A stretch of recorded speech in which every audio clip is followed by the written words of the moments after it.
Let's do a quick 360 pan around view of the Palm Garden Memorial Mausoleum Construction update.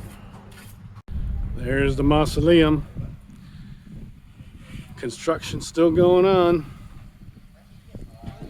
All the construction materials.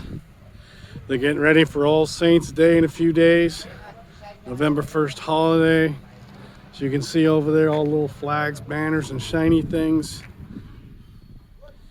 Got MT Arayat in the background. Got some people setting up some awnings right there, preparing for the celebration of the dead, deceased.